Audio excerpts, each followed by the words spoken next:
sholawatnya nih. Baik. Amin, amin, amin. Oke, Baik. rekan Neta, baik kita mulai. Kita mulai pertanyaan yang pertama, Gus.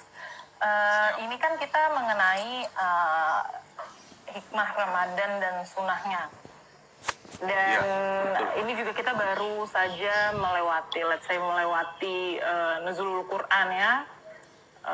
Sebenarnya kalau ada nih beberapa pertanyaan, sebenarnya sebelum itu saya mau meminta tanggapan Gus Kafa mengenai puasa Ramadan di masa pandemik ini. Oh iya, jadi gimana ya? Saya terangkan terlebih dahulu Ramadan secara umum gitu aja dulu ya. Boleh. Berjalan. Boleh. Kita Tanya jawab. bahas terkait bagaimana kita menjalani puasa di tengah pandemi corona ini. Satu yang perlu kita perhatikan, kenapa Ramadan itu terbilang spesial di antara bulan-bulan yang lain.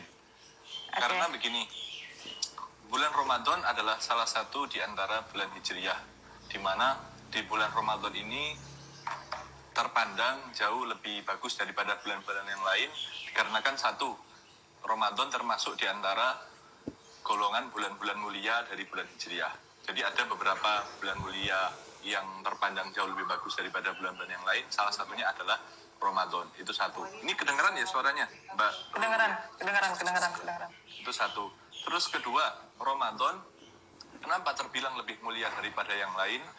Alasannya adalah di bulan Ramadan itu merupakan bulan di mana Allah mewajibkan salah satu dari rukun Islam, yaitu melaksanakan berpuasa. Melaksanakan berpuasa itu kan seperti kita tahu sendiri adalah salah satu di antara rukun Islam kan. Oke. Nah, dari situ Ramadan terbilang jauh lebih mulia daripada bulan-bulan yang lain. Sebagaimana Allah pernah berfirman, "Syahrul Ramadan alladzi unzila fihil Qur'an hudan linnasi wa bayyinatin minal huda wal furqan." Nah, itu satu yang pada intinya bulan Ramadan adalah bulan diturunkan Quran di sana dan menjadi petunjuk dari yang menjadi petunjuk dari suatu hidayah yang ada. Itu satu. Terus selanjutnya bulan Ramadan, terkait melihat definisi dari Ramadan sendiri, Ramadan itu kan adalah sebuah kata yang diambil dari bahasa Arab, Mbak Ruru. Bahasa Arab, di mana Ramadan itu satu, mengapa dinamakan Ramadan? Karena Ramadan itu diambil dari masa di mana bulan itu umumnya terjadi, tepatnya pada saat Romdok. Romdok diberi penjelasan, artinya adalah masa di mana pada saat itu terbilang cuaca sangat panas di Jazirah Arab. Di Jazirah Arab, oleh karenanya dari bahasa Ramadan itu mengambil dari kata panas yang terjadi pada bulan itu.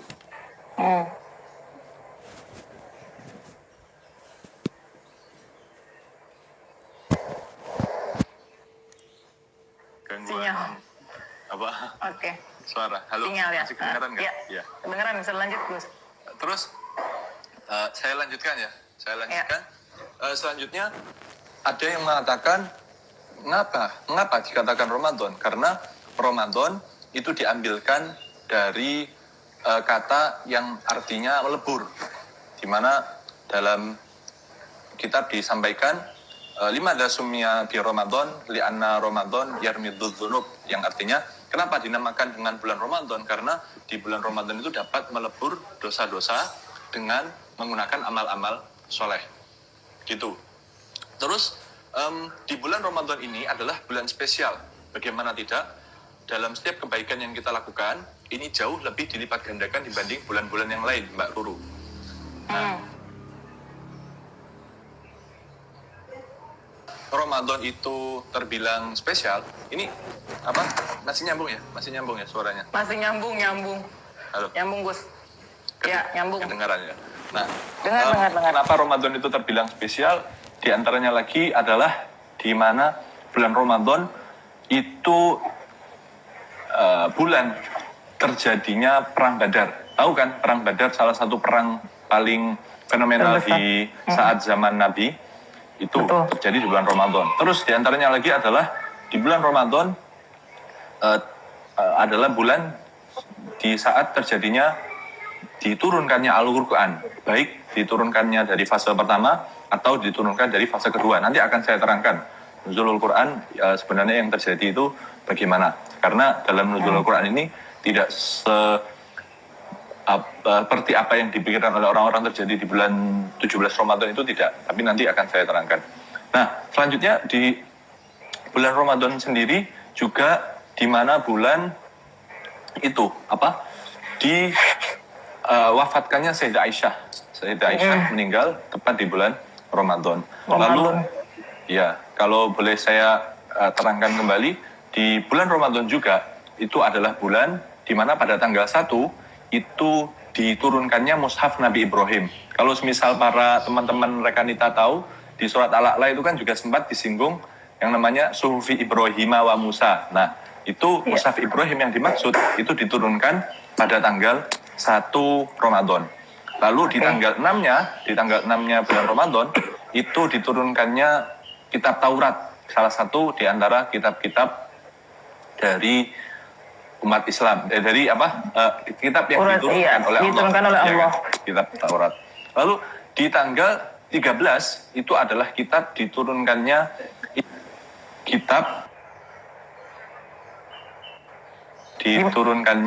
Injil itu tepatnya pada tanggal 13 Ramadan. Dan terakhir pada tanggal 24 Ramadan itu adalah diturunkannya Al-Quran dari Loh Mahfud menuju Sama'ud Dunya gitu. Jadi itulah berbagai alasan kenapa Ramadan itu terbilang mulia daripada bulan mulia dan istimewa.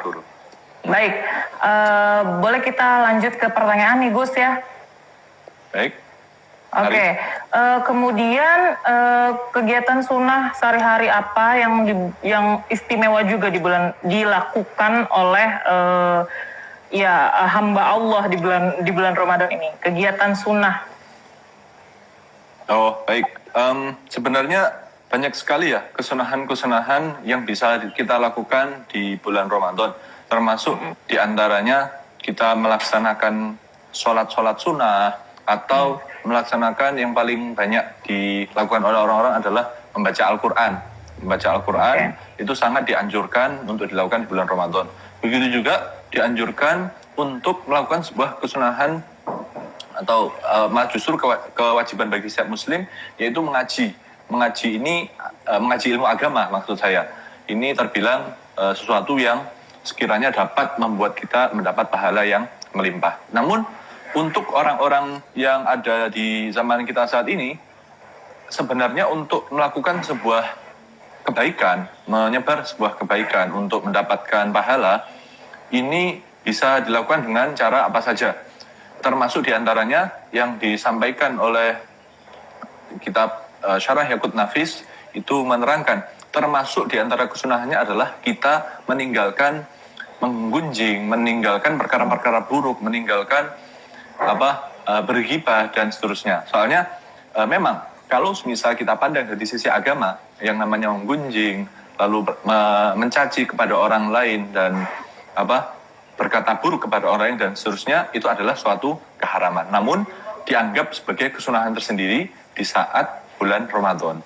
Alias kalau misal kita tidak menggunjing di bulan Ramadan, alias kita menjaga lisan, tidak gampang-gampang berkata buruk kepada orang lain, tidak gampang-gampang ngechat hate speech kepada orang lain, itu akan mendapatkan sebuah kesunahan tersendiri gitu. Beda dengan bulan-bulan yang lain, di mana itu yang namanya meninggalkan suatu keburukan, menghibah, hate speech dan seterusnya, itu udah merupakan suatu keharusan tersendiri. Tapi kalau di bulan Ramadan itu dinilai sebuah pahala, dinilai sebuah kesunahan, seperti itu. Berarti kita sebagai netizen, let's say, kita harus berhati-hati dalam menggunakan jari-jari kita ya ketika di bulan Ramadan ini, karena banyak kita nggak ngomong kok, kita cuma pakai jari doang ngatain orangnya gitu. Berarti harus berhati-hati juga ya Gus ya. Iya, soalnya ya itu sudah diterangkan pada beberapa ratus tahun yang lalu oleh para ulama, di antaranya adalah Imam Al-Ghazali.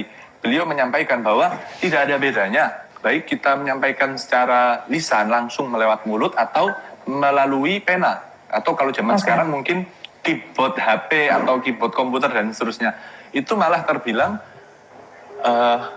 mengenakan pena atau menggunakan keyboard atau menggunakan ketikan HP itu terbilang jauh lebih berbahaya karena itu akan abadi gitu. Kalau bahasa Arabnya li'annal qalam ahadul lisanain, harus berhati-hati karena yang namanya pena atau mungkin ketikan kalau zaman sekarang, atau mungkin layar HP itu yang bisa digunakan untuk mencatat, itu terbilang salah satu di antara dua lisan. Lisan mulut, kedua lisan tangan itu.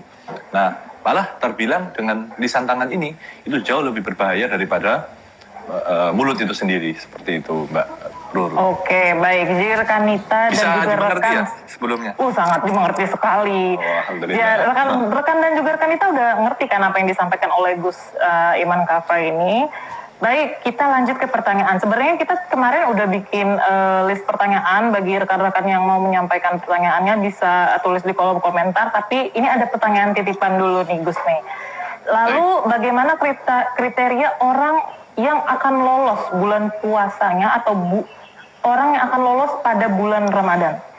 Lolos dalam artian dia goal nih di bulan Ramadan ini ibadahnya. Baik. Jadi untuk itu pernah diterangkan dalam keterangan yang pernah saya pelajari bahwa satu, tentunya untuk bisa dikatakan goal dalam bulan puasa Ramadan ini, dia jelas tentu harus menunaikan kewajiban-kewajiban dan rukun-rukun puasa itu sendiri. Sudah dianggap sah, itulah gampangannya. Harus menunaikan sesuai dengan syaratnya, sesuai dengan rukunnya berpuasa, tentunya dengan niat, tentunya dengan berbuka di saat waktunya berbuka, dan juga menahan diri dari melakukan suatu perkara-perkara yang membatalkan. Itu jelas tentu poin pertama.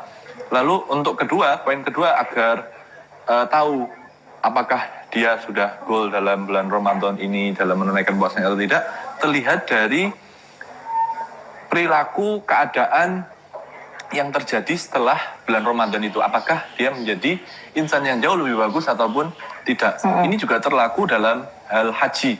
Ketika seorang berhaji ke Baitullah, apa tanda haji yang ia lakukan itu merupakan disebut sebagai haji yang mabrur? Tandanya adalah suatu perbuatan yang ia lakukan setelah itu terbilang jauh lebih bernilai. Terus dia tidak gampang-gampang melakukan dosa dan seterusnya. Itulah tanda puasanya seorang itu diterima, itulah tanda hajinya seseorang itu bisa diterima. Begitu Mbak Ruru.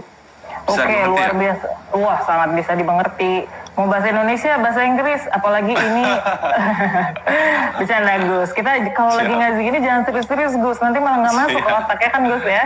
Oke, lanjut. Ini banyak orang-orang yang sudah mulai tertarik dengan tema Nuzulul Quran nih Gus nih. Kira-kira kenapa Nuzulul Quran ini begitu istimewa? Artinya selain dari turunnya Al-Quran gitu, apa yang membuat malam Nuzulul Quran ini menjadi malam yang lebih istimewa dari malam-malam di bulan Ramadan yang lain? Padahal kan bulan Ramadan kan semuanya istimewa gitu. Lalu kenapa ini dikecualikan seperti itu? Jadi kalau boleh saya runtut dari awal, ini begini, Nuzulul Quran itu merupakan kata bahasa Arab yang artinya turunnya Al-Quran. Nah, turunnya Al-Quran ini melalui dua tahap. Tahap pertama, turunnya Al-Quran dari Lauh Mahfud atau langit paling atas menuju langit paling bawah, sama dunia atau Baitul Izzah, bahasa Arabnya begitu. Dan tahap kedua adalah di mana Al-Quran diturunkan dari langit paling bawah menuju bumi, diberikan langsung kepada Kanjeng Nabi Muhammad. Nah, tahap yang pertama tadi, yaitu di saat Al-Quran turun dari Lauh Mahfud menuju sama dunia, langit dunia, itu terjadi pada tanggal 24 Ramadan, Mbak Ruru. Seperti yang saya sampaikan tadi di awal, bahwa tanggal 1 itu Mushaf Ibrahim, tanggal 3 itu Taurat, terus tanggal 13 itu Injil, dan tanggal 24 itu turunnya Al-Quran.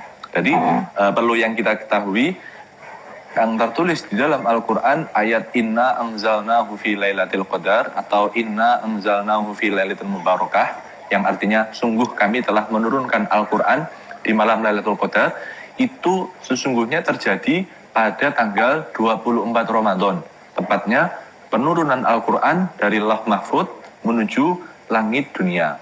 Baru pada tanggal 17 Ramadan Al-Quran diturunkan dari langit paling bawah menuju dunia melalui malaikat Jibril ke kanjeng Nabi Muhammad, di mana ini terjadi di saat Rasulullah menginjak usia ke 40 tahun. Dari situ Al-Quran diturunkan ke dunia secara berangsur, secara pelan-pelan, satu-satu gitu. Yang pertama ayat Iqra bismi rabbikal ladzi khalaq. Terus setelah itu jeda 3 tahun diturunkan ayat yang lain yang mana itu memakan waktu kurang lebih 20 tahun hingga akhirnya Al-Quran diturunkan secara sempurna ke muka bumi ini. Sekarang kalau semisal ada yang bertanya, apa yang membuat nuzulul Quran itu terbilang sempurna sehingga bisa dirayakan oleh berbagai macam orang di muka bumi ini dengan cara berbagai acara dan seterusnya. Perlu kita ketahui sebenarnya kalau jujur-jujuran kita berbicara, dalam kitab salaf itu tidak ada yang mengatakan Al-Quran dan nuzulul Quran itu memiliki sebuah keutamaan tersendiri. Namun sebagai insan yang beradab, insan yang sekiranya tahu tahu tata krama, kita merayakan nuzulul Quran atas bentuk kebahagiaan kita diberi sebuah nikmat besar, yaitu Al-Quran, sebuah kitab yang dibilang oleh kanjeng Nabi itu dapat menyelamatkan kita dari suatu kekeliruan. Dengan itu sebagai wujud rasa syukur kita merayakannya. Sebagai wujud rasa syukur kita diturunkannya sesuatu yang dapat menyelamatkan kita, yang menjadi mukjizat bagi kanjeng Nabi Muhammad, yang dapat kita gunakan untuk menjadi obat, yang dapat kita gunakan untuk melemahkan musuh di saat membacanya. Akhirnya kita merayakannya, begitu. Tentu merayakannya itu sesuai dengan aturan yang Allah perintahkan, yaitu aturan-aturan yang sekiranya tidak mengandung keharaman, aturan yang sekiranya tidak membuat kita justru jauh lebih termotivasi untuk bermaksiat, tidak begitu, tapi sebuah aturan, sebuah perayaan yang sekiranya bisa menunjukkan kita jauh lebih bagus, menunjukkan kita menjadi seorang insan yang lebih taat. Itu bisa dirupakan dengan cara kita melaksanakan pengajian, menghatamkan Al-Quran secara berjamaah, atau mungkin bersedekah, memberikan makanan ke teman-teman, ke saudara-saudara, ke tetangga-tetangga. Itu kan semuanya sebuah tradisi yang sudah orang NU lakukan selama ini, yang mana itu sifatnya sama sekali tidak ada unsur negatifnya, begitu Mbak Ruru. Semuanya mengandung unsur positif, dan itu terbilang baik, terbilang sesuatu yang terpuji gitu. Sebab apa salahnya kita merayakan suatu kebahagiaan kita dalam hati diturunkannya Al-Quran ke muka bumi dengan cara yang positif. Mudahnya begini, kita bahagia telah berhasil menghatamkan target yang selama ini kita elu-elukan, yang selama ini kita imbi-imbikan. Lalu kita mengungkapkan rasa kebahagiaan itu dengan merayakan, bikin pesta sama teman-teman, atau bikin teman-temannya dibelikan makanan, gitu-gitu. Itu kan sifatnya sesuatu yang positif yang justru dapat mendorong kita menjadi lebih semangat lagi gitu. Karena yang namanya suatu kenikmatan apabila kita syukuri itu akan ditambah oleh Allah, sebagaimana di dalam ayat Al-Quran, sebagaimana dalam hadis Nabi atau Al-Quran itu, la in syakartum la azidannakum, begitu. Al-Quran, la in syakartum la azidannakum wa la in kafartum inna azabi lasyadid. Iya, begitu Mbak Ruru. Oke, luar biasa sekali. Penjabarannya jelas, padat, dan juga langsung ke contoh. Nah, Gus, sebelum kita melanjutkan ke sesi kita selanjutnya, saya mau buat permainan sama Gus. Jadi, gimana? Apa itu?